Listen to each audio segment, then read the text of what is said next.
Oh, buddy. It's Romania Black, and we're on the penultimate episode of the Apothecary Diaries. I'm not sad because, one, even though we have one more episode of season 1 left next week, we still have all of the shorts that I've talked about that I want to watch the week after that. And then we'll probably have like a little week break. I'll probably do something, who knows, during that week. And then we'll have season 2 starting. So I don't feel sad because we're going right straight from season 1 to season 2 and it works out really well. So I'm not sad about it at all. It's just I've been slowly getting through the comments, even much more slowly, because I know that there's only a few episodes left and I want to have most of the comments all wrapped up by the time we start season 1, which will work out really well. So that's great. But I have a lot of comments to get through for episodes 17, episodes 18 on Patreon, and episodes 19 on Patreon. So we're going to talk about those here in a hot second. But real quick, before we get into those comments, so there's only 2 chapters left in The Last Eunuch of China, and I've really enjoyed this book. I feel like coming from it, even though we know Jinshi is not a eunuch now, but I feel like coming from this story, it's helped me to put in perspective not only what the eunuchs went through, like the doctor and like some of the others that work in the rear palace, but also the servants, like MaoMao's condition, and also giving me a glimpse into the Qing era of China, because I know nothing of Chinese history, so this is giving me like a wee glimpse behind a modern curtain. So obviously touching, like picking up a snowflake on the surface, but still more than what I knew. So I think that's really, really cool. So chapter 14 is where we're at for this week. Chapter 15 is the last chapter of the book. And chapter 14 is called The Final Years, which is a very sad. I would feel sadder about this episode if I didn't know season 2 was coming up very soon. I was like, oh man, this sucks. But mainly it's talking about Sun Yat-ting in his 80s. As going into in the early 1980s into the 90s, talking about Sun Yat-ting getting into his 80s, which is insane to me. But basically by the early 1980s, there were only 3 eunuchs left that had served. It was Sun Yat-ting, Ma Deching, and Liu Qingchao were the last 3 eunuchs. And Sun Yat-ting, from what the text talks about, had a much better memory than the other 2. The other 2, as they were entering their 80s, were not in as good of health as Sun Yat-ting, and they were also a little bit more begrudging. Sun Yat-ting didn't mind the limelight. He didn't mind answering people's questions and seeing people. The other 2 eunuchs were like, we really don't want to talk to you, so please go away.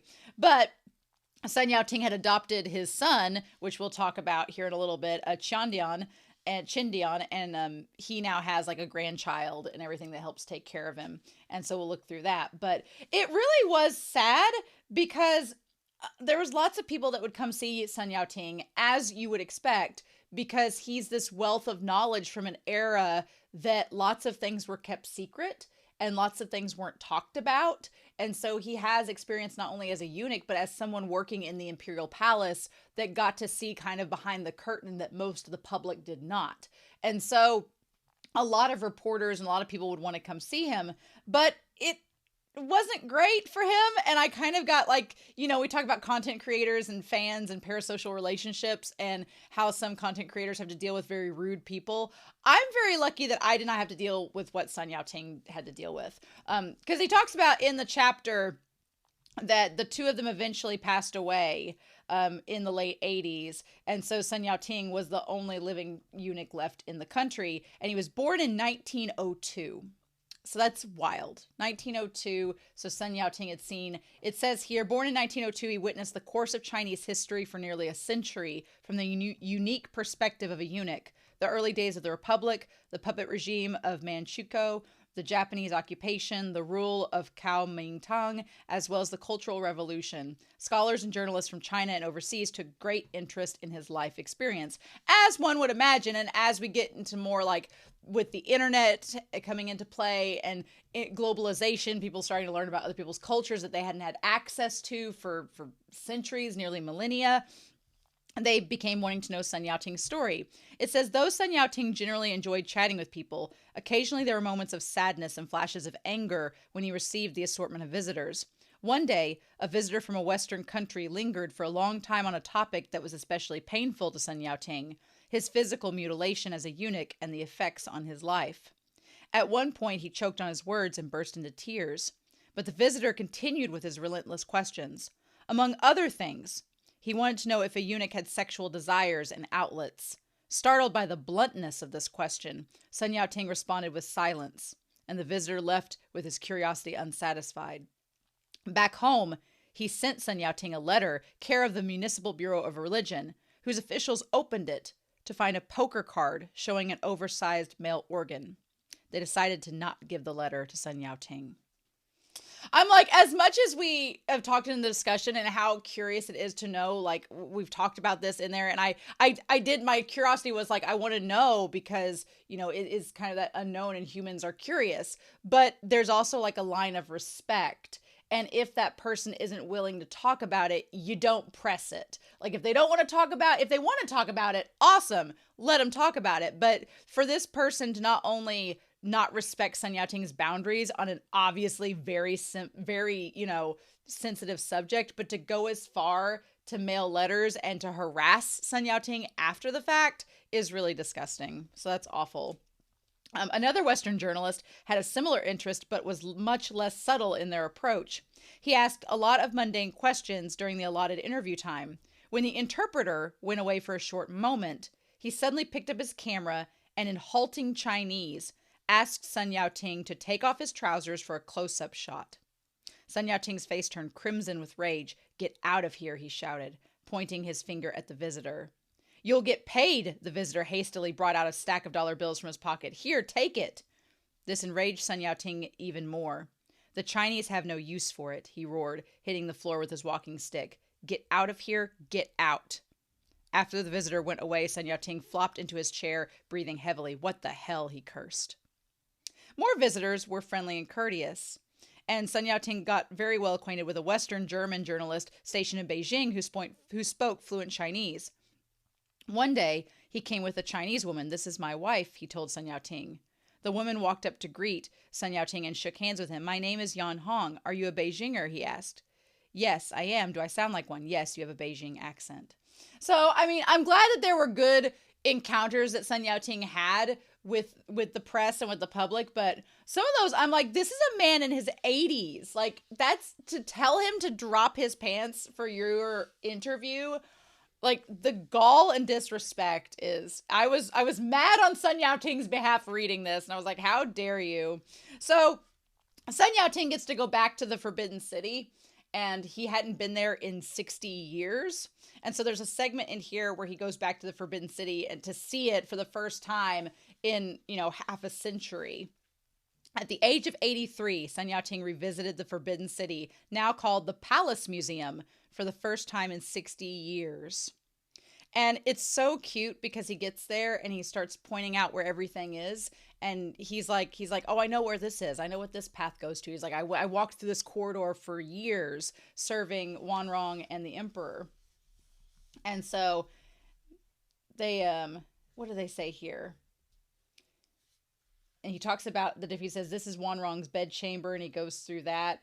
And he's like, though the swing has been removed outside, the rings are still there. And everybody's like, "Oh yeah, you can see the iron rings." He's like, "Yeah." He's like, "I could walk this place with my eyes closed and know where everything's at." And it was so heartwarming. It was like, oh, and he says, "It's been 60 years. I want to come back sometime." And they don't tell whether he gets to go back or not after the visit, but it's so sweet that he's like, "I haven't been here in so long." And I'm sure it would feel weird to have served somewhere and watched the actual emperor and his courtesan and everything, like, or concubine and everything, go through the motions and all these things happen, and then go back 60 years later and it's a museum. Like, that's so insane. Like, to walk back and it's all preserved and you're like, I lived this, is such a bizarre feeling, right? But it says Sun Yat-ting, he basically took good care of himself, and I like that they described him as a short-tempered young man, and I'm like, reading this book, I would not get the impression he was short-tempered. There were some times he lost his patience and lost his anger, but compared to now and how people are nowadays, I'm like, oh no, that's not short-tempered. Which is really, really funny. And so they talk about how his family helped to take care of him, and they asked him what the secrets to longevity were. And he claimed to have no secret, attributing his long life to his attitude and lifestyle. And I really loved this paragraph. He says, to live long, he said, one must be broad-minded. In the course of life, everyone will have to endure adversities, either big or small. If you take them to heart, brooding and sulking all day, surely you won't live to a ripe old age. I've had a lifetime of frustrations and hardships. Being a eunuch, I am deprived of the family happiness that many take for granted. So there is less reason for me to take other worldly desires too seriously. And this attitude saves me a lot of worry and anxiety. The older I grow, the more relaxed and carefree I become. I would not have lived to this day if I let myself be troubled by all the unpleasant things in life. And I was like, I felt so inspired after that, because I was like, if you can have genital mutilation and live and be carefree into your 80s, I'm like, I don't think my problems are that big. I don't think my problems are that big, honestly. If that's the case, right? He says, according to him, one must eat well to live a long and healthy life. I also really like the idea. I want to try doing one thing that he suggested, was that he said, not only with the food, but he talks about how it's in China it's tradition for like the top of your head and the bottom of your feet to be taken care of. So he said he would soak his feet in like hot water every night, massage his feet to keep his circulation up. I have terrible blood circulation, so I'm like, I'm going to start doing that, because that seems like something that would be beneficial. But also, he like talks about how he's really lucky that he has a grandson, because he has like Chang Nian, his son. He's like, he considered himself lucky to have adopted Chang Nian. When he was recovering from an illness, he went to stay with him, and they lived together like a family. He went to bed at 8 and got up early to take a stroll, joining several elderly people in the neighborhood, chatting and basking in the sun. Chang Nian's wife usually arrived in a short moment with a folding stool to help him sit down in a sunny place without drought. Is that your daughter? One of the elderly men asked. She's my daughter-in-law, Sun Yao-ting replied proudly. You are lucky to have such filial children. It must be gratifying for Sun Yao-ting to hear such comments. On the whole, he was more generous to Chang Nian's family than he was to himself. And he talks about like his daughter-in-law and everything there. It's so sweet. I was like, dang it.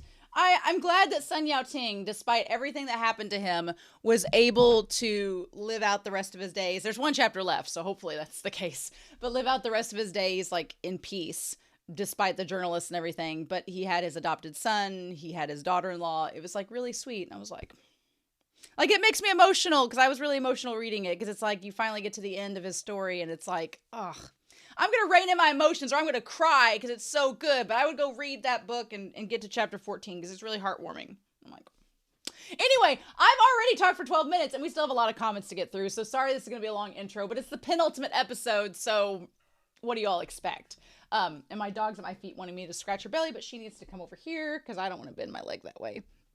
Anyway, so I've got a lot of comments. Like I said, these are from episode 17 on YouTube with the YouTube comments. It's from episode 18 and 19 on Patreon. My moderator, Be Happy, said that some of the comments on YouTube from episode 18 were better watched after episode 23. And I'm like, yeah, spoilers. But she was like, you probably should wait till after episode 23 to read them. And I'm like, I'll just go back and read episode 18's YouTube comments next week for next week's video for the season finale. We'll just do that. And then I'll have comments probably talking about during the shorts.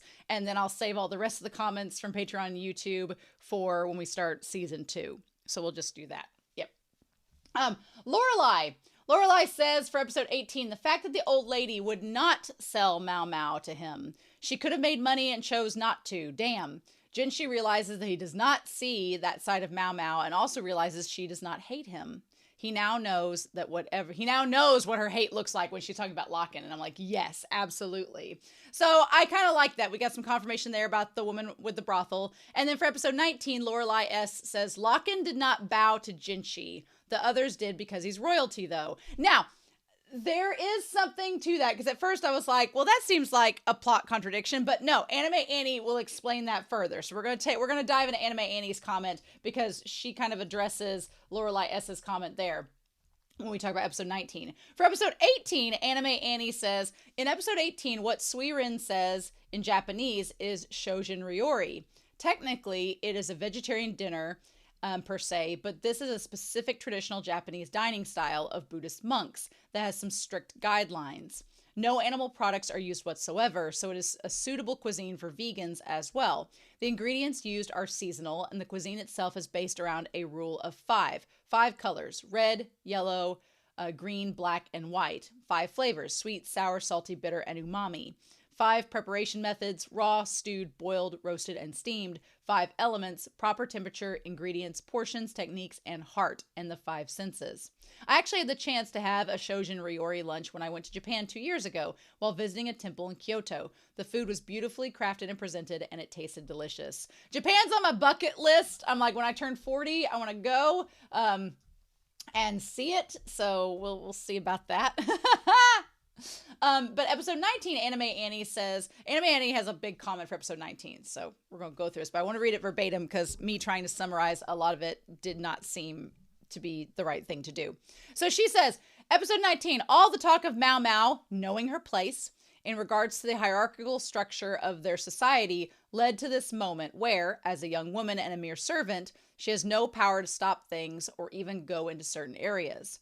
The cases she's investigated, she's done so far with Jinshi's power behind her. And in this scenario, even with her willingness to be physically hurt, it's only by Lakan's words and power that MaoMao gets a chance to enter the hall and save Jinshi. Which is so frustrating, because it's like, she couldn't go and do it without Lakan saying something, and to have the person she despises give her that moment, I don't blame her for wanting to get revenge on him. Anime Annie also says, I would like to point out that Jinshi, upon exiting the building with MaoMao in his arms, the men gathered for the ceremony outside were shown with their heads bowed and either their arms covering their faces or their eyes closed. As such, the only one that may have actually seen Jinshi fully close up without the Myeongwan, the Chinese term for headwear he had on, was Lakan. The ones gathered by the door quickly lowered their heads as he came out of the door, so there's a chance that they saw him. But with the difference in lighting inside the building where the ceremony took place and outside, there was the possibility they didn't see him clearly enough to know that it was Jinshi.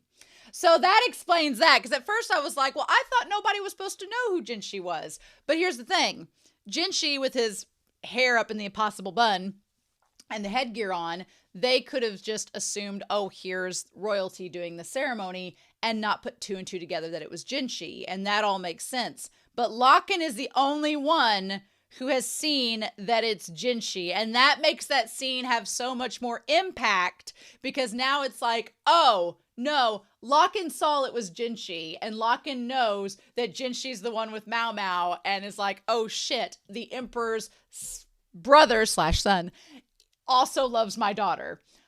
Oh. And you would think, I would not put it past Lakan to want to exploit that. But also, I think Lakan knows that this is the one time he's in over his head. He can't exploit Jinshi because Jinshi is right next to the Emperor. And if Lakan screws up, he's dead. So that gives Jinshi a little bit of an edge, I feel, in that moment. And now that makes a little bit more sense. So thank you, Anime Annie. Anime Annie also says MaoMao and Lyahaku's friendship is definitely one I didn't see coming. I didn't either. I was like, that is so crazy to me. And then the ceremonial tool in episode 19 that caused the banners to fall, there was a close-up of the metal melting and breaking away. It does go by fairly fast, so it's understandable to miss it, but it is the metal that gives way, not the wire snapping. As MaoMao worked out, they'd remake the tools that were stolen. But the issue was, in that case, that MaoMao had worked out with Basin to help the 3 brothers. It made her aware of a new type of alloy which melted in the heat of the sun, reflected through a window or a glass or a fishbowl, with the candles, etc. Burning during the ceremony, the heat inside the building could be hot enough to melt the new ceremonial tools if they were made with a different alloy from how they originally were created. The librarian had said the pillar is lowered every time they carry out a ceremony, and as such, the tools used to connect the banner are not permanently fixed there. So yeah, the episode did a great job of pointing out like how it all comes together, and MaoMao's like, oh shit, and like it all, and it's one of those things where if you hadn't been like MaoMao and seen all the pieces line up, you probably wouldn't have realized that connection. Did Lakan make that connection as well? Or did MaoMao save Jinshi and everybody else is like, oh shit, if we hadn't known?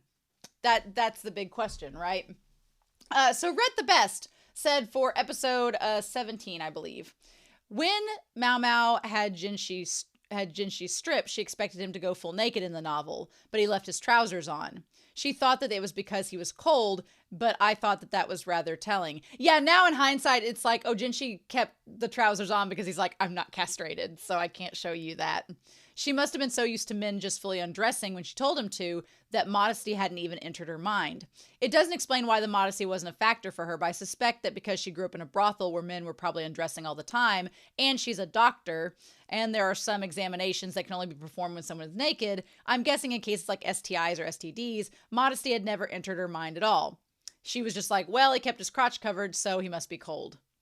Yeah, modesty and the fact that he doesn't want to, or he's not castrated, just things like that. But I fully expect and understand that MaoMao would be very clinical. And for her, like when she has Lee Haku undress in episode 21, she's just like, just do it. It's fine. Like, it's just your body. And she's like, short circuiting everywhere. Emmy Cecil B for episode 11 said in regards to the show, and this was an older comment, but I wanted to bring it up. In regards to the show showing Jinshi interacting with high-level people, wearing extravagant items, etc., my interpretation is there's a meta-narrative reason for that. If you're familiar with Chinese court dramas, which I am not, then that would be all the red flags to point to royalty. And coupled that in the same episode, they mention a sickly brother of the emperor that isn't around in public, then that lines up perfectly that Jinshi is the emperor's younger brother. That all makes sense now. I feel like those in Japan watching this anime, or those that are familiar with more Eastern cultures, would have put the dots together, but my Western ass was definitely behind on that. And on the subject, LAKAN in episode 16 talks about the best brother being suitable for inheriting the title. It's now more sinister if he thinks Jinshi is the spare brother. And I'm like, oh, yeah. So that episode 16, the lead episode, where LAKAN is talking about the best brother being suitable for inheriting the title, and he's talking to Jinshi about that, that is a dig. That is a straight up dig at Jinshi for him being the younger brother, without realizing that he's the emperor's son, the younger brother, and thus not the heir. Well, joke's on LAKAN, Jinshi doesn't want to be the heir, so Jinshi doesn't want that power, so joke's on you. I feel like Jinshi wants to best his brother, but he doesn't want to take the title, right? He just doesn't want to be in his shadow. He wants to carve out his own path, which can understand for Jinshi's sake, right? Sarah C5W4WR in episode 17 says, just to clarify in MaoMao's explanation of how the system works, the women without looks are sold off immediately to work in the brothels, and those with beauty are given the chance to showcase their talents. This makes her monologue of the similarities between the palace and the red light district hit home even harder, since both systems you can be the most beautiful flower and survive, or be trapped by the poison, literally and figuratively, of trying to attain beauty in order to climb the ranks, or die because there are more flowers that stand out more. I do think that LAKAN wanted to form a rift between Jinshi and MaoMao's relationship and baited him to ask her about it. I don't know about that one because I don't know, because LAKAN seems to not know his daughter very well or understand MaoMao, except the fact she doesn't like him, and he has some inklings about her. So I don't know about that last bit, if I agree with that, but I do agree that we have seen how it's funny how different people in this series try to enhance their beauty, even through dangerous and deadly means, because it's their way of climbing the ranks. Meanwhile, you have Jinshi and MaoMao making themselves uglier through makeup. So it's such a contrast, right? But I thought that was a really good comment. And then Amalia Jungclaws says the gender role swap in episode 19 is a little bit like Haruhi and Tamaki from Ouran High School Host Club. Yes, it is. And I love it for it. That's probably after reading that comment, I'm like, maybe that's why I like them so much. No, that very much is the case. And then I've got 2 more comments, y'all. I know it's going to take 30 minutes to get through this intro, but it's worth it. We're on the penultimate episode, right? Episode 19, El Freya says, MaoMao losing all control of her primal medicinal desires. Primal medicinal desires. I love that phrase. Over the Ox Bezor, perched up on Jinshi's desk. Jinshi was not prepared at all. You know how in some shows they show someone in a blossoming romance that will be edgy and push the boundaries by taking the candy or gum in a kiss from their love interest's mouth without telling them? That is something that poor Jinshi will never get to experience unless pigs fly or he develops a taste for poison. Now, who knows? Who knows? This show may put Jinshi and MaoMao in situations where that has to happen. We don't know. But I did comment on El Freya's comment here for episode 19 and said that I kind of do like that Jinshi doesn't have a taste for poison. MaoMao, I love our girl. But sometimes she pushes the envelope and she needs somebody there to ground her and keep her sane. And I feel like Jinshi is a good balance to keep her grounded in those moments, right? I don't want him to be corrupted too much. He needs to be like the voice of reason sometimes. And then finally, our moderator, Be Happy, had these comments for episode 18. To be fair, the Emperor hasn't been a douche as I expected him to be. Agreed. He doesn't sleep with a minor. Good. He didn't touch concubine Fu Yao from episode 3. In my headcanon, he knew she wasn't consenting and pretended to ignore her for her clumsiness, even though it was a trick. He treated Aduo respectfully till the end. He didn't mistreat Jinshi and talks to him playfully. He showed concern for Li Hua and asks MaoMao to take care of her. Her losing her baby boy could have meant that she was damaged for, it could have meant for a misogynist prick in ancient times that she was damaged goods and he could have just thrown her away, but instead he had MaoMao take care of her, which is really nice. The only thing that may taint him is that all the women are there in the rear palace, but yet again, in ancient times, it was like a law to have all those women in a harem, and even if he tried to change it, it would have caused a ruckus. Which I agree with. I think that, even though he's, trying to go with tradition and have all these wives, he at least treats them all respectfully and is nice to them. He could be a lot worse, so I'm glad about that. Also, I feel like this is why Jinshi doesn't want to be the heir. He doesn't want to have all these women as his wives. He only likes MaoMao, and I love that about him. So I'm like, yes, let's make it to where Jinshi is not the heir. Let's do that. Let's do that, please. Or if he is, change the laws, but I doubt that's going to happen in this world. Also, Be Happy says, I have another theory that's pure speculation on my part. The fact that he accepted to take Li Shu as a high concubine to protect her and maybe give her additional points. For me, it's just my theory, but why would he accept to take his father's ex-minor concubine and never touch her unless it was to protect her? He may have even known about Aduo's fondness of her and wanted to get them close without subjecting Li Shu to the inevitable judgment if she came back without any status. I agree 100% with that. We also talked about in the Discord how Aduo and the Emperor, I was like, did he love Aduo, or was she just what was it? And I agree with Be Happy's stance that it feels like Aduo and him, they grew up together, they were milk siblings, and then they had a tryst and it became more than friendship, and then here's Jinshi, and then afterwards they're actually we're just friends. We had this one moment, we had this one little tryst, we had a kid, and now we're just friends again because she can't have any more kids either. So I feel like that's the best way to say it and keep her feelings intact, because I would hate if it was true love and then he had to have kids with Gyokyo and Li Hua. Clearly I'm in a monogamous stance on this, but it is what it is, unless somebody's oh, actually polygamy. And I was I know polygamy exists. But yes, I've talked for 30 minutes. I'm so sorry, but it was worth it for this episode. It's the penultimate one. It's the holiday season, but in tune with that, we need to get started with this episode. So we are not going to waste any more time. I'm going to get this episode ready to go, and I'm so excited, y'all, but I don't know what we're going to get with MaoMao and what she has planned for LAKAN, but it's probably going to be something good. So we're going to start episode 23 of the Apothecary Diaries, and I hope you all enjoy, and we're going to do that here in 3, 2, 1, and let's do it to it.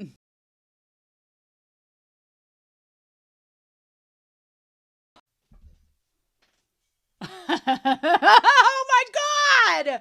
What? Oh! That was a penultimate episode, my friends. That was a penultimate episode, and LAKAN. Oh my God! He's just a dorky neurodivergent dad. Oh my God! Oh! So my big question before we dive into this is, MaoMao can be somewhat of an unreliable narrator. And I don't think she intends to be unreliable, but she very much does not give away all the things that she knows until she deems it worthy for us to know. And she also doesn't fully, there are parts and pieces that she chooses to accept as part of the narrative, and there are parts and pieces she's like, oh, well, I don't want to think about it. And I'm like, so my big question in all of this is, how much does MaoMao truly know about LAKAN's backstory? Because there's different ways you can look at it. I feel like she knows parts of things and she doesn't know parts of things. There's a lot of what we learned about LAKAN in this episode that is from LAKAN's point of view that other people don't know about, and he doesn't see the need to tell, because what's the point? MaoMao gets a lot from her parents. She gets a lot from her dad too, which is a thing. So things MaoMao gets from her dad, the very chilling gaze. The idea of just accepting or disassociating from, and I know I spelled that wrong, from, I'll get that right. There are things that MaoMao's just like, well, that's just the way it is, and we just have to accept it. Or there's things that she distances herself from or disassociates, where she's like, well, that's just not my place to say, so I'm not going to do it. Well, now for this episode, we know that that is very much a LAKAN thing, where he's just like, I guess this is just the way that the world works. And it's like, oh my God.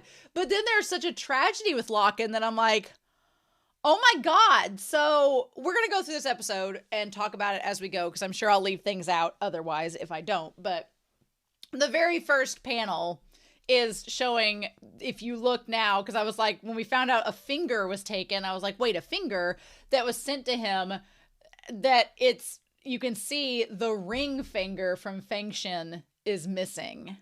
Her ring finger's missing. And I'm like, oh my God. Yep. There we go. That she sent there. The sad thing is, in all of this, she wanted to be a mom. Fengshen wanted to be a mom, and she didn't want to be bought out. And this was her solution. LAKAN's just the one that she chose to have that relationship with. And I'm like, oh my God.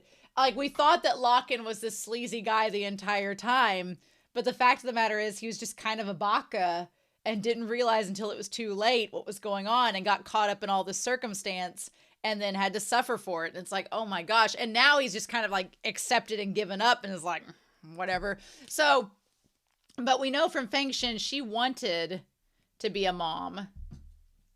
And we'll talk about that a little bit further. And then her singing the song about the baby, oh my God, is just absolutely terrifying. And now it's like, did she take her anger out when he didn't come back for her? Like, when he didn't come for her, did she take the anger out? But here's the thing, he was gone for 3 years. So the scene with her and the knife and the baby, I'm like, that baby was clearly not like under a year. So it must mean that, like, when she realized he wasn't coming back, did she think that it was because he didn't want her anymore or didn't value her anymore, and she just took her anger out on her and the kid? That part, is kind of left up to us to know. But I feel so sad because MaoMao, the thing is, MaoMao sits there and she has been with Fengshen this whole time. I'm like, is she the courtesan that MaoMao once bought out by? We'll find out next episode for sure, but there were 2 courtesans. So it's like, one, is MaoMao wanting LAKAN to buy out MaoMao because he's had this relationship with her and he seems pretty platonic. Like, Fengshen was the only one for him. And now everybody else he doesn't see as actual people except for MaoMao, his daughter. Or is she wanting him to buy out Pyron so that Pyron can be with Lihaku? But I don't think that that's it, because Lihaku made the point of saying that he wanted to buy her out and be the one to do it. He didn't want to take Jinshi's money and do it, so he wouldn't want to take LAKAN either. He wants to do it on his own merit. And we'll talk about that a little bit further with Pyron. We'll go back to that.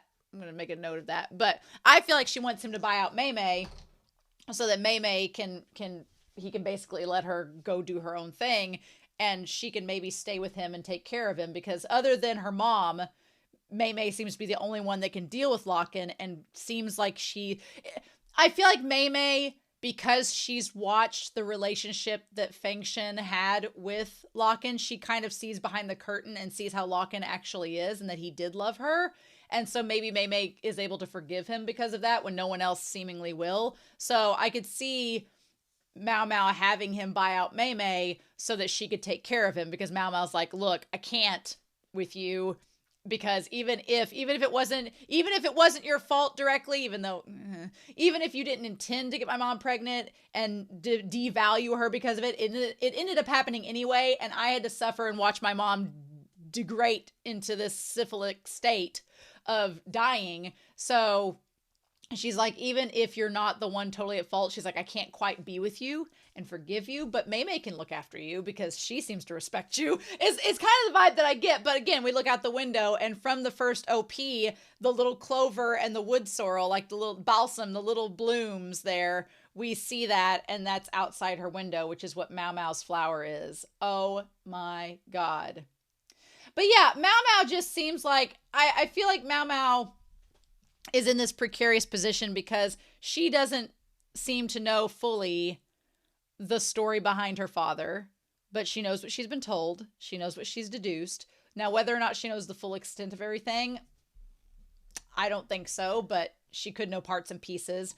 But it's just the fact that she hates the idea that she's had to grow up and watch her mom suffer this way, and he's been absent. Although there's a side of it where he can't go back to the house. They've banished him. So, but he keeps going back, and they keep on letting him come back, but MaoMao doesn't want to see him. So it's tragic. She doesn't know the full story about her dad, and her dad's not going to tell it because he's not that type of person, just like MaoMao isn't that type of person. And Loman's the uncle. So but he's not going to tell because it's not his business. So it's just all of this mess, all this family drama. But the fact that LAKAN doesn't see anyone's faces except Fengshen and MaoMao's. And him being like, oh, sure, I'll play a few games with you. He is such a dorky dad. He's such a dorky dad. He's kind of creepy and kind of slimy, but at the same time, he clearly loves MaoMao. So now it makes sense when the guard hit her back in episode 19 and he was like, what are you doing? Like, that was just him being like, and he could see MaoMao's face, even though he couldn't see anybody else's face. That adds another layer to it. Like, he saw his daughter's face be beat to a pulp, but he couldn't see anybody else's face. I'm sure that added a layer to it. So it's like, yeah, how could I possibly decline a request from my lovely daughter? Like, he comes across so snarky and cynical and sinister in how he refers to MaoMao, but the underlying fact is that he's this tragic man who's lost anything that he remotely cared about, and the only thing he cares about still is MaoMao, and she doesn't like him. And so he's just this pitiful man that's trying to be a dad, but he's not a deadbeat dad, but he's kind of a deadbeat dad with a really good job. And she's just estranged from him, and I'm sure that breaks his heart, whether he wants to admit it or not.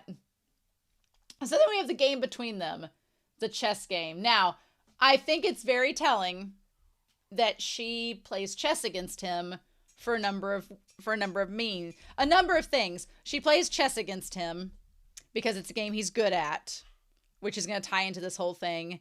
I assume she doesn't want to play Go with him because she doesn't want to give him that satisfaction. I feel like Mei Mei would know that. I don't know if there's a lot of variables in this episode that I don't know exactly what MaoMao knows for sure. Like, has Mei Mei told MaoMao that he's better at chess than Go and that her mom always beat him at Go, but she doesn't want to bring up those memories, so she's not playing Go with him. There's a lot that I feel like the novel probably explains, but of the reasoning, and maybe it doesn't explain the reasoning of why she played chess instead of Go with him, but chess is something he's better at. And she says, no special rules, first one to win 3 rounds is the victor. And then he's like, well, what about handicaps? And she's like, no, I don't want handicaps. And she's like, we're going to place a bet or a reward. And he's like, fine. And he's like, if I win, will you come live with me? And of course, Jinchi's like, no. Jinchi's like, no, because Jinchi knows that MaoMao doesn't like him. So Jinchi doesn't want her to be unhappy. And he knows that it would crush her spirits to live with someone that she hates. And so Jinchi is like, oh, I don't want her to live with him. Like, that sounds awful. No, no, no, no, no. And so he freaks out about it. But it makes sense why LAKAN wants MaoMao to live with him, because he's like, you're my only daughter. You're my only relative really I have left except Loman.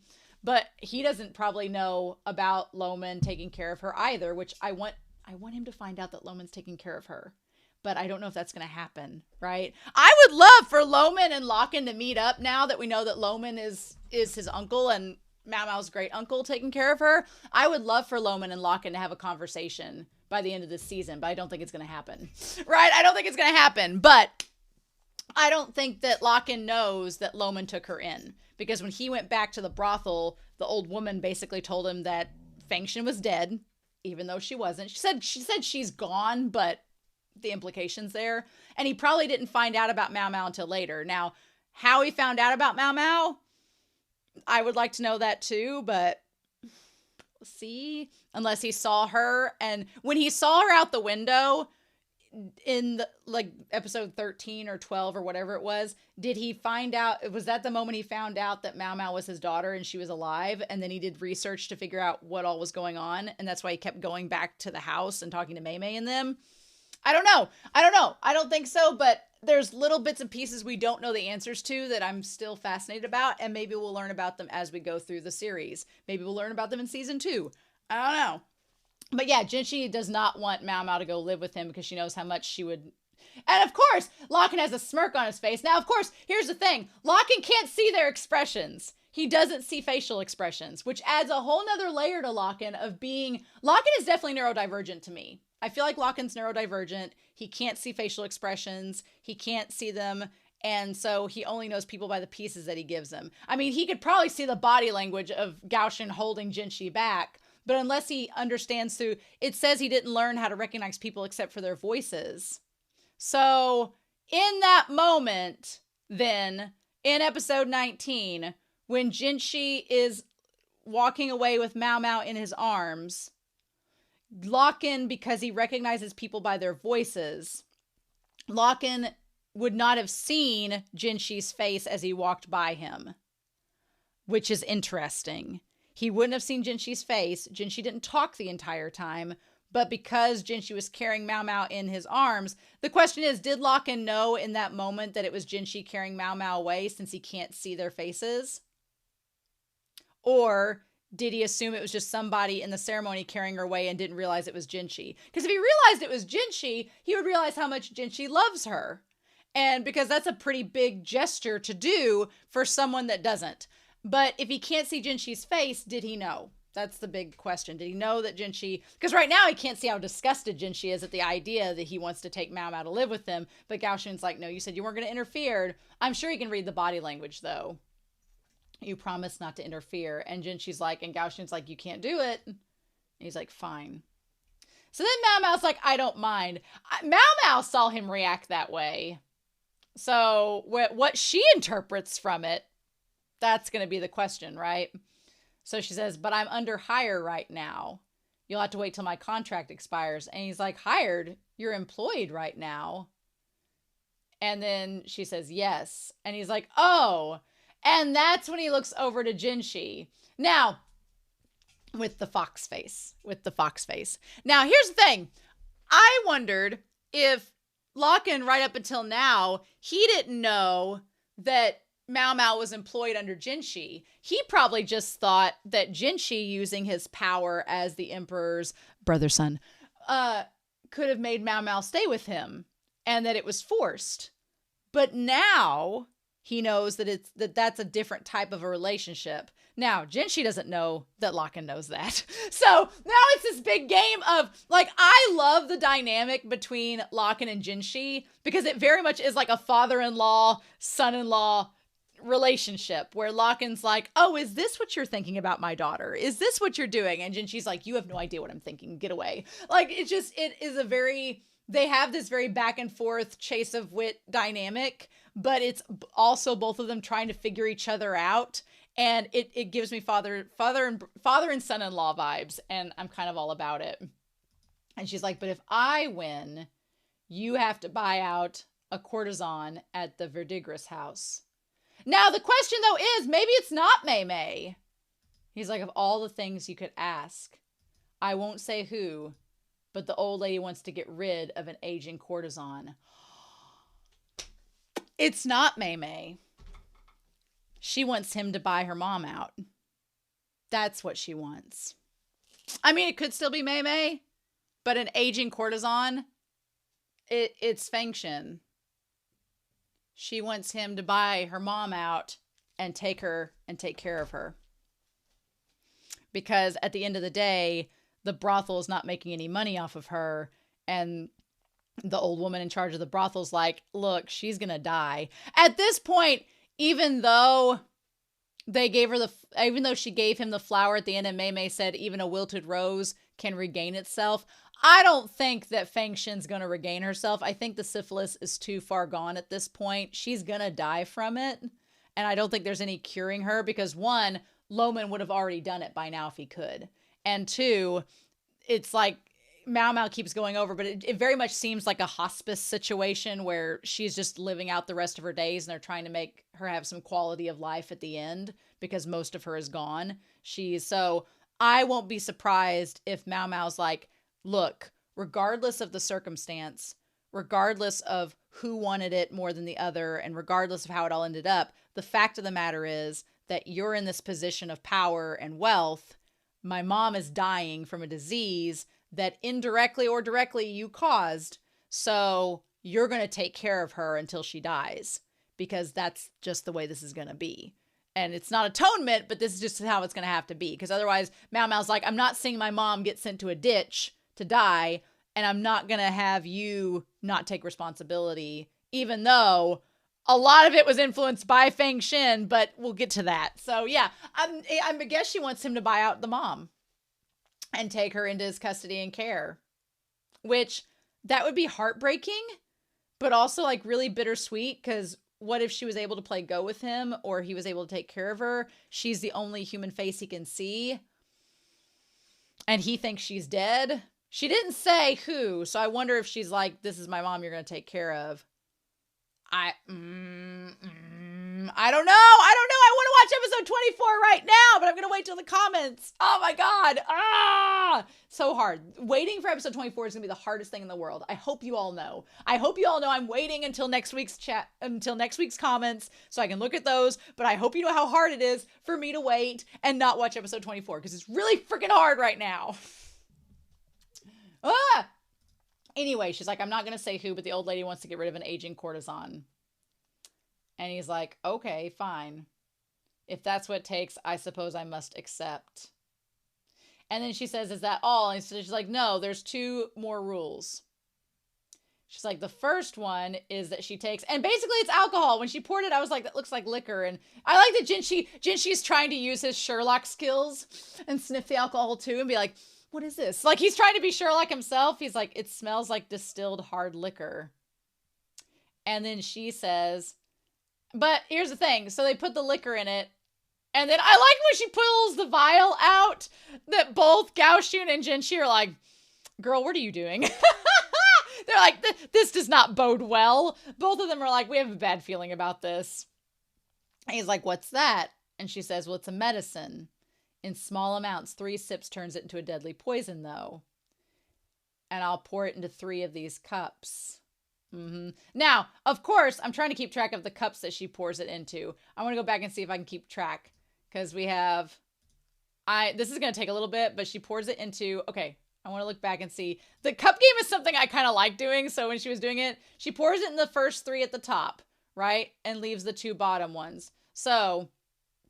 the 2 bottom ones are left out to the side and does that and then moves them and then puts them in the center. Oh, damn it! We don't get to see her move them all! Oh, they deliberately don't show us so we can't know. How dare they?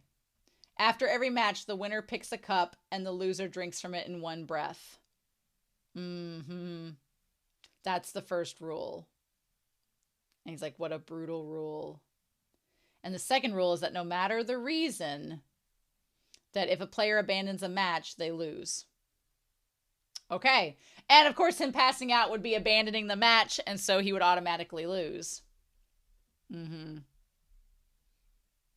then I like that, to go with the fox theme, I like that LAKAN's eyes, ever since he was a kid, they're usually like really closed or squinted shut. I like that. He says that's fine. And Jinshi's like, is he trying to intimidate him? Like, I don't know if that's going to work. And then he's like, this is the famous weirdo strategist we're talking about. Yeah. Now that I look at LAKAN, it's like him and Loman do look similar, which is so crazy to me. But MaoMao knows that. And now it makes sense that Loman, knowing how LAKAN is, probably knew that MaoMao was going to have similar tendencies. And so he's like, if I'm going to raise you, I'm going to teach you some things that you don't go down the same path as LAKAN. And I'm like, oh my God, it all makes sense now. So yeah, she ends up losing the first match and he makes her drink. And she does. And Jinxi's face, Gaoshin can't even look. Gaoshin's like, I don't want to look. And Jinxi's like, I don't want you to be poisoned. But here's the thing. She loses. And of course, when she drinks and she has like, you know, the rosy cheeks and everything because she's drank alcohol. Like, MaoMao's having the time of her life drinking booze and having a great time. But Jinxi's like, she chose to challenge him at chess. She doesn't really even know how to play chess. She just kind of knows the rules. But here's the thing. In both scenarios, LAKAN makes a choice that benefits MaoMao and Fengshen. Like, we'll talk about it a little bit more with Fengshen and him choosing Go, which is the game that she's better than him at. But he's won 2 matches. He knows if he wants to win and get what he wants, he could let MaoMao lose and pick the cup that he could pick the cup on the chance that it's not the poison and still win the match and win the thing overall. He could do that. But in this moment, he chooses to lose intentionally so that he can pick the cup and make sure that MaoMao doesn't take the third drink that would poison her. That's the thing, right? That's the thing, because he chooses the final cup that has the poison, so there's no way for her to poison herself on this last go. I think that speaks a lot for LAKAN's character, that he talks this game, and he definitely is capable of playing said game, but there is a heart to him. And I wonder if MaoMao realizes that when he chooses the cup that has the poison in it to keep her from poisoning herself. I wonder if she catches on to that and realizes that, if she thought that he would do that, if that's what she was banking on, was that he didn't want her to be poisoned. So she just looks like she's having the time of her life, right? And poor Jinxi can't figure out. Jinxi has equations going all around his head. He's freaking out and internally screaming, being like, what are you doing? Like, he's having a meltdown. And Gaoshin's like, dear God, like, this girl's going to be the ruin of him. And then LAKAN kind of has figured it out. A win is a win, even if you let me win, correct? And he's like, I can't risk feeding my daughter poison. So that's when he picks the cup. And he chooses it. Now, it doesn't matter which one he picks because they all have liquor in it. Apparently, he doesn't drink. And because he doesn't drink, the one that he picks with liquor in it instantly makes him pass out, regardless of whether it had poison or not. But he drinks it and then ends up passing out anyway. There's no risk for the apothecary drinking the third poison now. But she also has no chance of winning. And that's when he ends up passing out. And she's like, it is medicine. It's alcohol, the king of all medicine. So she just put more alcohol on top of alcohol. So he just drank an entire just glass of straight booze. And Jinxi's like, huh? Jinxi going, huh? Was all of us like, what? Poor Jinxi. He looks so pretty in that moment when he's confused. And then she just basically, I guess she just gives him water or whatever. He completely abstains from alcohol. See, here's my thing. I didn't realize that. I thought when he was bringing all that stuff in, she's like, he always just drinks fruit juice, and I've never seen him drink alcohol. See, that's something that, like, the audience isn't made aware of until after the fact, because every time he's come in there to see Jinxi, I thought he had wine. I thought he was sitting there drinking Merlot, tossing a couple glasses back, being like, heh heh. But the fact that he's been drinking juice the entire time and not alcohol, I thought it was wine the whole time, but I guess maybe they wouldn't have had access to the wine. It would just have been sake. So, that, I feel like that adds another layer to LAKAN's whole personality and how we, the audience, perceive him, because I've been perceiving him as kind of this creepy drunk the whole time. And the fact of the matter is he doesn't drink. He's not been drunk. He's been sober, which would make sense for him being a strategist for the military. He can't be drunk all the time. He needs to be sober to do all these tactics. All of that makes sense now in hindsight. It's like, oh. But yeah, and he's like, well, what was that liquid earlier? And she's like, oh, it was just more booze. Spirits. But she's like, anyway, let's drag this guy out of here and have him pick a flower from the brothel. The phrase have him pick a flower from the brothel, it feels very tongue-in-cheek on MaoMao's part, being like, let him pick the flower that he originally was picking. And I'm sure that MaoMao, after Jinshi had that conversation with her of how you devalue a courtesan, I'm sure that didn't help her view of him, because she was probably wondering if he was mocking the idea and trying to make Jinshi feel bad by like mocking about the idea of getting a woman pregnant to devalue her. And she's like, well, yeah, you did that. So I'm sure that just furthered her bad view of LAKAN in her eyes, even though he was kind of saying it in, now that we look back on it, it was kind of more like self-loathing and just mocking himself. And it's like, you know, but yeah, let him pick a flower from the brothel. So then we see LAKAN as a kid, and little LAKAN looks a lot like little MaoMao. Like they have the same round face, right? MaoMao takes, I think, 90% of her looks from her mom and a good 10% from LAKAN in looks. Now, personality, I think she's more like LAKAN in terms of personality, but because her mom seemed a lot more romantic like than she was, and a lot more proud. Like the thing about her mom is that she was raised in the brothel and she has this sense of pride to her, but she's also romantic, right? And the thing with that is MaoMao is not necessarily a proud person. She's pretty shameless, which LAKAN is very shameless. Like, LAKAN don't give a shit what people think about him. MaoMao doesn't either. She's very shameless, willing to do whatever in the moment. Her sense of pride is kind of out the window, which is a lot different from her mom. Also, she kind of has this, there's like, not an ace vibe necessarily, which is kind of like, I wouldn't describe LAKAN as ace or asexual. I would say he very much is, he just didn't, it's hard to develop a sexual attraction to somebody if you can't see their face. You know, you can't fully see who they are. It's hard to develop that attraction. And Feng Xin was the one that was on par with him in intelligence, on par with him as being like very critical and clinical about things, but on par with him of being kind of removed from their own worlds. And that kind of drew them together towards one another. But I don't feel that MaoMao is like that. Do I think MaoMao's a little neurodivergent like LAKAN? Yeah, a bit. Sherlock's pretty neurodivergent. We could say that. But also is very clinical and dry when it comes to romance. LAKAN is very much like that too. I feel like Feng Xin was a little bit more romantic. But yeah, so we see like he couldn't tell the nanny from his mom. Then we see the dad. The dad, even though LAKAN was the eldest child, was not fit to be the heir. And so there's this very interesting parallel here between LAKAN and Jinshi too, right? Which again, the father-in-law, son-in-law vibes. There's a really interesting parallel because we have this prominent family that LAKAN is from, and then obviously the emperor, where Jinshi is from. And so you have the fact that LAKAN is the eldest child. The eldest sibling is LAKAN, and Jinshi is technically the eldest sibling from the emperor.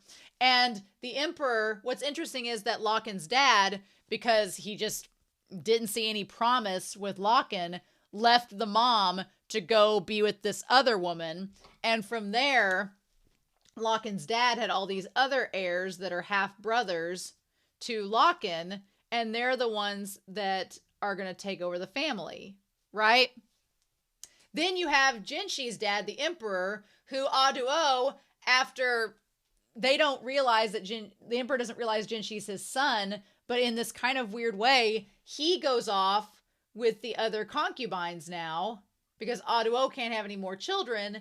And from them, they're going to produce him heirs that are going to take over, which leaves Jinshi to not take over and have another job, just like how LAKAN was left to not take over and have another job. So they're kind of the same, just through different circumstances. It's weird. And so then you have Loman, who's the uncle that's over here, who is a eunuch and was exiled, and we'll talk about all that. But yeah, it's kind of wild. They're very similar. Like, Jinshi and LAKAN are more alike than they seem as well. He's like, despite being the eldest son of an important family, I was able to live freely, devoting myself to Go and chess. Just like Jinshi, despite being the son of a prominent family, is trying to find a way to live freely and do what he wants, which is live with MaoMao the apothecary. So that's so crazy. And he's like, I learned that in my spare time. And then we see his uncle, who has gray hair like Loman, sitting there teaching him about behavior builds and voices instead of faces. And he's like, you could use chess pieces. Yeah, my uncle was the only one who understood me. And his uncle ends up going on to take care of MaoMao, which is so wild to me. So yeah, thanks to my uncle, who is clumsy, but very intelligent. Well, that seems to fit Loman, because Loman seems kind of clumsy, but he's super smart. He's like, I learned to see people's faces as chess pieces. And I called my uncle the chariot piece because he was a great man. Interesting. They do a really good job of letting us avoid seeing people's faces and being spoiled by having the chess pieces there too. And he's like, thanks to my family name, as I grew up, I was suddenly assigned to lead a squadron despite having no talent in combat. Even if I was weak, I could make up for it by using the men under me effectively, like a chessboard. And then you have MaoMao, who, despite maybe being physically weak, she's able to use her skills as an apothecary to work her way up as well. So she's kind of like her dad too, in starting from the bottom and working her way up because of her skills. So I continued my lossless streak in work and games until I went and I followed my colleagues to a brothel to take on the famous courtesan. I love the red roses hiding her face. I know we'll see blue roses eventually, but the only color I saw was that red of her nails. And then her name was Fengshen. Yep. And then he played the undefeated courtesan of the brothel, and she beat him single-handedly. And then when he looked down, he saw her face. Yeah, MaoMao looks almost entirely like her mom, right? Her defiant eyes like a balsam flower that would burst if it was touched. So then we see MaoMao with her, right? And MaoMao requests to play chess and play with him. So it's like they developed this love for one another. They developed playing this game and love. And even though this is something that I think MaoMao might develop as well, because Fengshen doesn't show that she loves LAKAN. She doesn't let it show on her face. She just is very cool, calm in demeanor, but inside she has these emotions and this romantic feeling. I wonder if over time, one thing I've really liked about this series is that it is slowly, just like how we see LAKAN and Fengshen slowly developing their love for one another through them playing these games. I wonder if MaoMao and Jinshi over the course of the series will slowly develop their love for one another. And, you know, Jinshi and LAKAN are more alike than they seem, and maybe that will make MaoMao more like her mom in terms of she seems cool under the surface, but inside she might feel something different. So then we have this scene where he would see her every 3 months as she started to gain.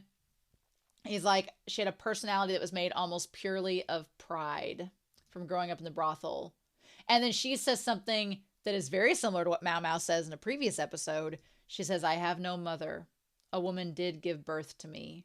But in the pleasure district, a courtesan can never become a mother.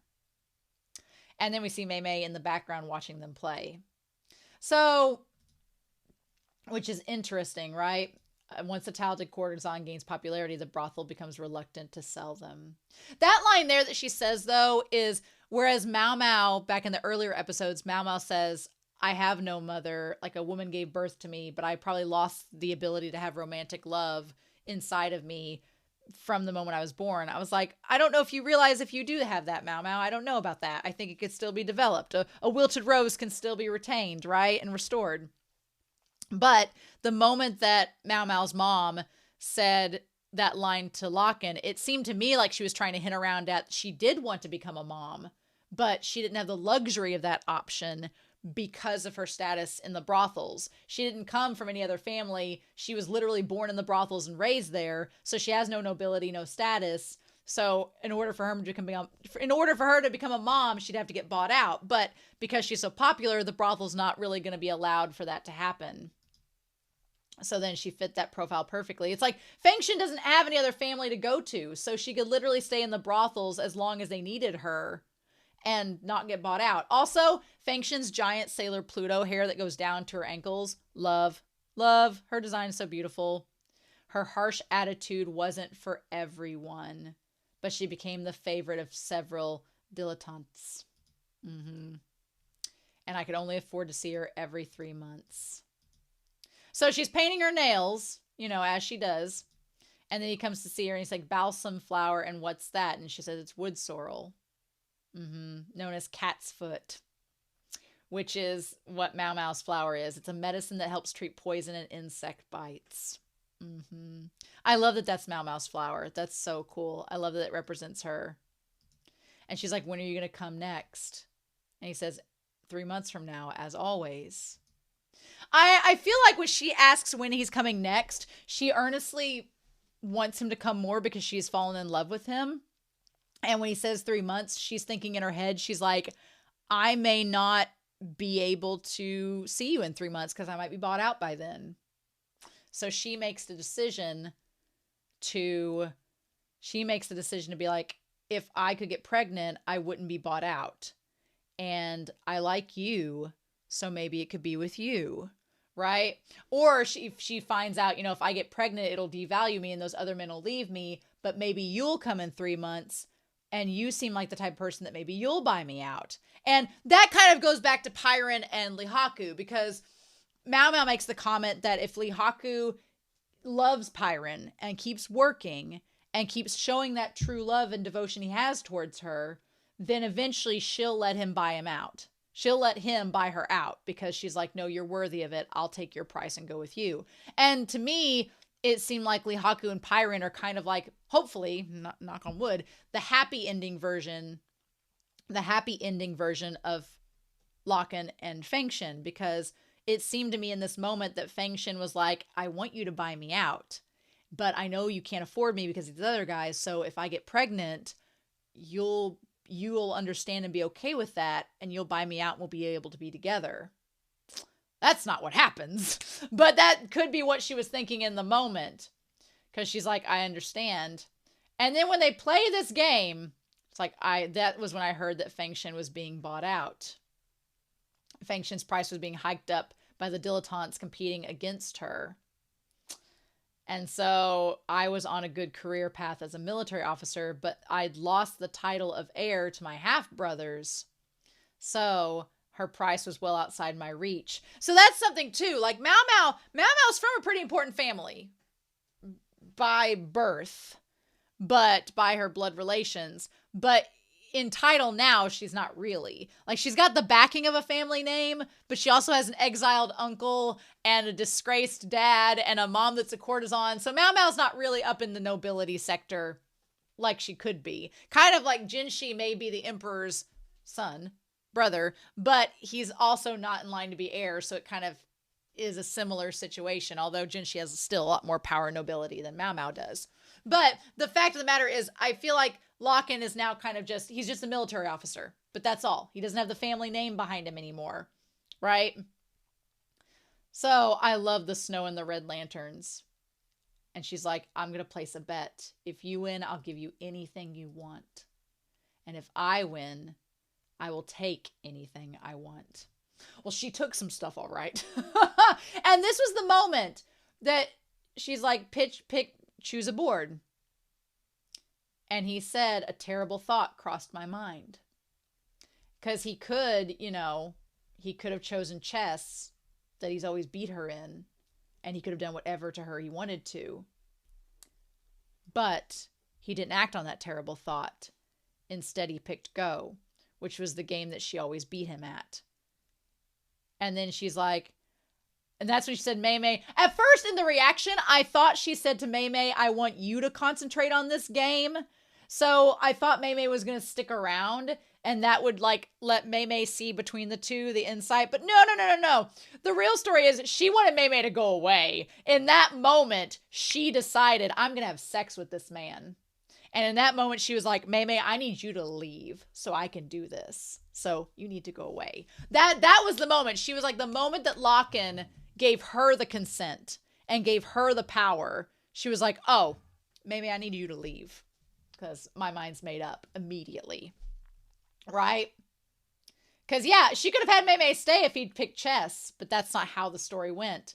And I don't know if LAKAN realized what was going to happen. I don't think, because MaoMao looks back at her like you're going to do this. Okay. Like MaoMao looks back being like, and I think that's going to influence next episode when MaoMao's talking to him, because MaoMao knows that that's what Fengshen wanted. Even though it led down the path that it did, Fengshen wanted to be with him. And otherwise she would have had her stay. But that's not what happens. I was not expecting this romance scene. I'm not going to lie to you all, and I'm going to tell you all, it's like one of the most romantic things I've seen, even though it's so minimal and doesn't show us anything. It's, the romance. I fully need a romantic scene like this with Jinshi and MaoMao sometime down the road, but because she reached for him and he took her hand.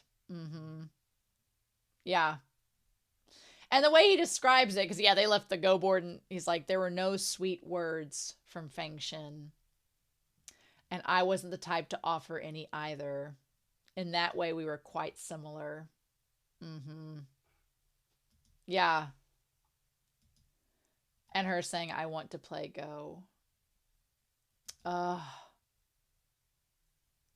I'd been thinking about how I wanted to play chess myself. To show in that moment the two of them together, but even then there was a little disconnect between them, that he is like, I'd wanted to play chess in that moment and she'd wanted to play Go. Like, I don't know if that means she regretted that decision after that moment, or if they were just on different wavelengths, but, and then he wakes up to her sleep to singing about the baby. And she doesn't know that he can hear her singing. The little birds are so innocent. He looks so young there when he like wakes off. So 3 months later, my supposedly intelligent uncle was ousted from his position.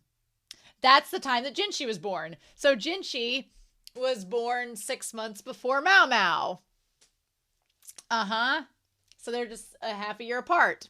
So in that moment, Loman was outed from his position. They're like, you became a doctor in the Rear Palace and now you're exiled. Yep. You bring shame to our family. And he's like, for all of his intelligence, he really is clumsy.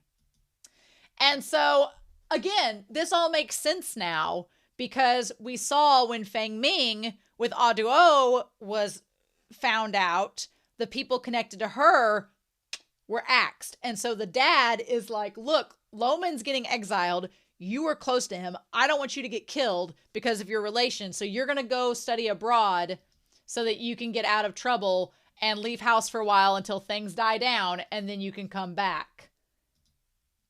And so they're like, just in case. And he didn't want to leave because of Fengshen, but he said it was nothing. So then in that moment, he thinks he's only going to be gone 6 months. He's like, there's no way I could speak up against my father, who is also my boss. And so around the same time, Fengshen wrote to me that her buyout agreement had fell through. And so he's like, I assumed I'd be back in 6 months or so. So I wrote her as such. But back then, I didn't know. I ended up being gone I had no idea it would take me 3 years to return. And by that time, everything had gone to hell in a handbasket, right? He comes back. The fact that he didn't receive her letters while she was gone, the fact that he never received her letters that just piled up, oh my God, like how heartbroken she must have been thinking that he just abandoned her and her baby, like how heartbroken she was, and the fact that he couldn't rewrite her letters. And then the final letter, he's like, there's so many letters from her. And now he has to read all the letters where she was probably mad at him and despairing. And he's had to live with that for years. Oh my God. And then he looks over and the letter that's bloody. And he's like, what the hell? And so the little pouch, like it's like the freaking Godfather. Okay, so he says, he's like, what is it, mud? No, a branch. And he's like, and there's 2 of them. And then he sees her finger. And then he realizes that he's holding, I would freak out too if I was holding a finger. Now he said there was 2 bits. There was like a finger and then a little tiny bit. I don't know what the tiny bit is. But unless she just like chopped off part of her finger as she was chopping off the other, which could be it. And he's like, finger severing. That was a popular way to curse someone. So she like sent him a curse being like, I curse you for abandoning me. The reason why her deal fell through. Oh, the other small finger in the bag. So wait, that looks like a tiny piece of a finger and a nail. Is it MaoMao's? I didn't know MaoMao didn't have part of her finger. Was there a time where she showed us that she was missing part of her finger? Did that happen? It's been a while. Did that happen? Why didn't I notice? All I had in my head was chess and go. I'm like, and again, it kind of, you know, I could see why he didn't think she'd get pregnant from just that one time having sex. Because unlike, it seems like in fiction, every time they have sex one time, everybody's instantly pregnant. But then you have Pyron who's out here having sex left and right, and she's like, I'm all good to go. So, but again, I'm sure Pyron had access to contraceptives and like medicine she could take afterwards to make sure she didn't have any kids. Like she had plan B access on the end, on the up and up. Whereas Fengshen didn't want to have plan B access. She wanted to have a baby and she wanted him to be with her. And then when he left, that kind of just, and now when Loman came to the house, did she know that Loman was related to LAKAN? Did she put 2 and 2 together and figure that out? And that's why she was so cold to him? But yeah, he didn't realize that she would get pregnant and that the deal would fall through. He didn't realize when she wrote him the letter saying that the deal fell through, he didn't put 2 and 2 together and realize it was because she was pregnant with his kid. He didn't realize that. So when he goes to the brothel, oh my God, and asks where she is, and the woman that owns the brothel basically breaks a broom over his head. Where have you been all this time? She's gone now. You left her for 3 whole years. You don't care one bit what happens to a worthless courtesan, do you? And that wasn't it. So MaoMao's a baby right now, like an infant. He doesn't know she exists. All that. And now everybody thinks that he just ran away and neglected her when that was not what happened. And her breaking the broom over them is, oof. He's like, if I'd put a little thought into it, I could have figured it out. The reason why she couldn't get bought out. The reason was in her belly. By soiling the name of her brothel, her trust and reputation fell to nothing. And then, yep, it's like all she could do was take on customers like a streetwalker. And then she got syphilis. Yep. Oh my God. Oh, I feel so bad for LAKAN in this moment because he didn't realize it. But no matter how much he lamented, there was no turning back. It was all my fault for being so short-sighted. Then that's my question. Like, how much does MaoMao know of this? How much is she aware? Because then he wakes up and he's at the house, but she's not there. Also, is he in the same room that they were in? Yeah. And so then Mei Mei shows up and he can only see Mei Mei's face as the chess piece, as the go piece. Mm-hmm. So he says, some noble's servant brought you here. Uh-huh. I'm sure that's how it was. She's like, your face looks terrible. I don't know if it's more red or blue. And so I wasn't expecting it to be a strong liquor. And she said, and she's like, oh, well. So then he knows Mei Mei used to be Feng Shen's servant, and I used to play with her a lot. When I complimented her talents, she seemed abashed. Come to think of it. And he's like, no, nothing. Interesting. I want to know. Because then MaoMao basically gives him hair of the dog, which is great. Something MaoMao made. And she's mixing up this thing to give him. Uh-huh. And of course he has like the little hearts come out of him. So it's like, even though he's like, oh, MaoMao giving me this hangover medicine. Look at her.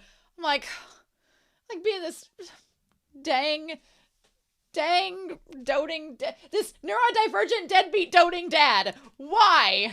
LAKAN, why? So MaoMao left the box for you. Now, the box shows the wilted flower, a withered rose, and even when withered, it can retain its shape. That is, I feel like, representing Feng Shen. You're going to get the withered rose. You're going to get to take custody and buy out my mom and take care of her. Because that's how this is going to be. Oh my God. Yep. And so then we have MaoMao like riding, it seems, towards them in the wagon. Basin is forced to be a babysitter and come alongside them. And she takes the little piece of the blue rose with her.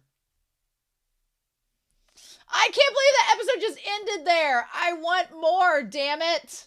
Ugh. So yeah. So LAKAN's family, his dad ended up having other half-brothers that are heirs now of the family.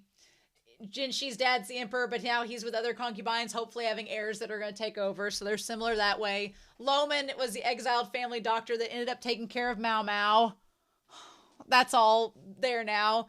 LAKAN is the military strategist who was sent away, and because he was sent away, he couldn't be with Feng Shen. She ended up having MaoMao and ended up going crazy and having syphilis.